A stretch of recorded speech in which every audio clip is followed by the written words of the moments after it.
Čaute, tu je Viktor zo Slovak Bike Parks. SRAM sa po rokoch hejtu konečne vyhecoval a vyrobil podľa ich slov najsilnejšie štvorpiestové brzdy v ich portfóliu SRAM Maven, ktoré majú byť o 50% silnejšie ako Code RSC.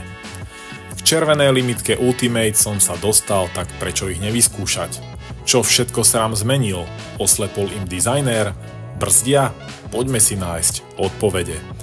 Niekto by povedal, SRAM Maven sú naozaj škaredé brzdy, ale nie len na obrázku, ale ešte viac naživo.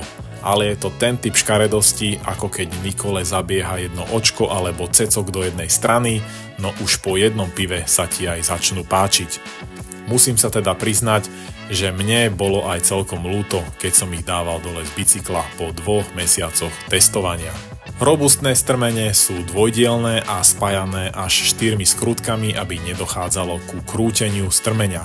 Pritom by stačilo vyrobiť strmeň z jedného kusu, ako má Magura, a nemuseli šaškovať s ťažkými skrutkami. Ináč sú osadené nadštandardnými 19,5 a 18 mm piestami, čo je už samo o sebe predurčujúci údaj k vysokému výkonu, oproti kódom až 22% nárast v priemere. Strmene osádzajú aj nové väčšie platničky XL, nevýhodou však je, že môžu byť inštalované len zdola po vybratí kolesa.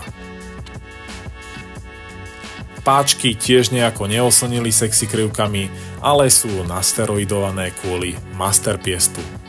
Výhodou je, že sú obojstranné flip-flop, čiže v zálohe môžeme mať jednu páčku na predok alebo zadok, ak by sme náhodou v lese fúkli Supermana. Páčky so stealth dizajnom vedú hadice popri riaditkách z dôvodu prípadného vedenia hadíc vnútrom hlavového zloženia, čo je asi najviac ogrcaný trend výrobcov rámov, a môžeme len dúfať, že to zapadne do minulosti spolu s covidovou érou. Významnou zmenou je prechod na minerálny olej z dot kvapaliny, ako má Magura, Shimano alebo Trickstaff. O týchto dvoch kvapalinách máme samostatné video a určite odporúčam si ho pozrieť. Do tretice v symbióze sú kotúče HS2, ktoré už boli predstavené minulý rok, a konečne aj SRAM naskočil na 2 mm hrúbku a rozšírenú brzdovú plochu. Špecifikom HS2 je aj teplovodivá farba na lúčoch, čo má zabezpečiť 7% vyšší výkon, ale to môže byť také isté tvrdenie ako reklama na Pornhube o zväčšení vtáka. No kto ti to zmeria v lese? Rozmery sú 180, 200 a 220 a ja som zvolil setup 200-kových kotúčov vpredu aj vzadu, lebo si vždy nahováram, že na mojich 80 kg to proste musí stačiť aj na e-bajku. Kotúče som si najprv zabehol s Magurami, aby som vedel vyhodnotiť samotný výkon kotúčov, a treba jednoznačne povedať, že sa tieto kotúče podarili. Brake stav to síce nie je, ale pomer cena výkon je fair a určite je to upgrade voči predchádzajúcej generácii Centerline. Najviac ma prekvapili platničky. Originálne rezinové platničky kúsali okamžite po inštalácii, až som bol v šoku, ako keď sa dotknem elektrického ohradníka prekravy. Ešte pred zabehnutím dokonca zaberali lepšie ako najdrahšie zelené Galfer Pro Race Ready, ktoré sa píšia tým, že ich netreba zabiehať, pritom pravda je skôr taká, že im treba kilometrov predohru ako s nasratou Nikolou, keď prehrá argument. Každé brzdy, alebo platničky, alebo kotúče vždy testujem našou pouličnou skúškou hryzavosti. Princípom testu je vedieť zabrzdiť bike hociktorým, jedným prstom i malíčkom, a tuto Maveny obstáli. Samozrejme s brzdami som sa neobcoval iba na ulici, ale išiel som ich pekne vypáliť na žilinské lokálky, legendárnu TH zo Stránika a čierne traily na Okotrails.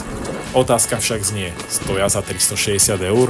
A to hovorím o cene za jednu brzdu, keď za tú cenu môžeš mať 3 brzdy MT5 a ešte ti ostane na predstavenie do Red Light District. Zanietený biker na cenu nepozerá. O čo vlastne týmto brzdám ide? No o váhu určite nie, ale takisto nie sú určené pre každého. Zacieľujú na gravity jazdcov a ečkarov, kde si rozhodne nájdu svoje uplatnenie. A tu by som Maveny vychválil. Hmotnostne síce kotví, ale aj výkonnostne. Absolútne solidné, predvídateľné brzdenie s dávkovateľným a hlavne konzistentným výkonom a záverečným kusnutím, ktoré najviac chýba na predchádzajúcich generáciách brzdových systémov od SRAMu alebo Avibu.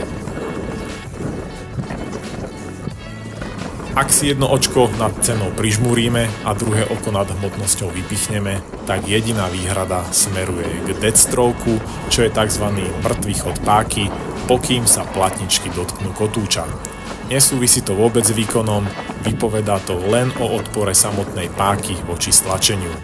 A pri Mavenoch, ako keby si vláčil kilo cukru v igelitke na jednom prste. Brzdy síce na trailoch nezavedli, ale zavedol som ja ako karafiat bez vody a po rokoch som si zase musel vytriasať ruky. Je to však vec, s ktorou sa dá žiť a dá sa na ňu zvyknúť. Na moje fajnové prstičky to nie je, ale rozhodne Maveny zalepia ústa klasickým SRAM hejterom, pretože vyrobili brzdu, ktorá skutočne brzdí.